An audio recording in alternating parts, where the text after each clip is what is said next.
தம்பி வணக்கம். நமது சின்னம் பட்ட சின்னம். பட்ட சின்னத்துக்கு ஓட்டு போட்டுருங்க. அண்ணா நான் வணக்கண்ணா. அண்ணா நீங்கள் தான் பட்ட சின்னத்தோட வேட்பாளராண்ணா? தம்பி மரியாதைலாம் வேணாம்பா. நமக்குள்ள என்னப்பா மரியாதை? நீலாம் என் ஃப்ரெண்டு மாதிரிப்பா. கெட்ட வாரத்தில் திட்டினா கூட நான் ஏற்றுக்குவோம்ப்பா. அண்ணா அப்படியாண்ணா? கெட்ட வார்த்தை திட்டினா கூடயா? நமக்குள்ள என்னப்பா கெட்டதுன்னு நினைச்சாப்பா கெட்டது. நமக்குள்ள என்னப்பா ஒண்ணுக்குள்ள ஒண்ணுதான்ப்பா. தம்பி மறக்காத பட்ட சின்னத்துக்கு ஓட்டு போட்டுருப்பா. ஏன்னா ஹெல்ப்னு எனக்கு ஃபோன் பண்ணுப்பா. நேற்று யாருக்குடா ஓட்டு போட்டா? நம்ம சரவணனுக்கு தான். யார்? நம்ம பட்ட சரவணனா? ஆமா, அவருக்கு தான்.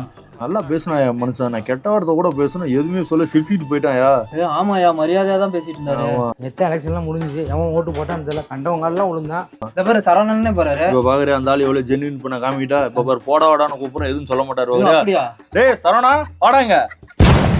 தம்பி தான் வர வர வர வர கொஞ்சம் கீழே இறங்குவாப்பா. டேய் சரவணா வயசெல்லாம் எப்படா பண்ணுது? எலெக்ஷனாடா?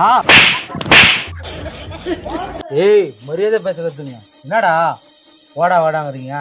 யோ நீ தான் எலெக்ஷன் சமயத்துல நண்பன் கின்பன் அப்படின்னு கெட்ட வார்த்தை பேசணும் கூட அமைதியா இருந்தா இப்போ போடா வாடானதுக்கு அடிக்கிற. உரிமையா பழகுன்னு சொன்னேன். உரிமெல்லாம் ஓட்டு போடுறதுக்கு முன்னால தான். ஓட்டு போடுறதுக்கு அப்புறம் கிடையாது. இப்போ நீ யாரோ நான் யாரோடா? என்னயா எலெக்ஷன் முன்னாடி குனிஞ்சு குனிஞ்சு ஓட்டு கேட்ட, இப்ப இந்த மாதிரி பேசிட்டு இருக்க? எலெக்ஷன் முன்னாடி தாண்டா நாங்கள் குனிடுவோம். அதுக்கப்புறம் நீங்கள் தாண்டா எங்கள்கிட்ட குனியணும். நானே என் சின்னத்துக்கு ஓட்டு போட வேற ஒரு சின்னத்துக்கு ஓட்டு போட்டேன். அந்த கவலையில் இருக்கான்.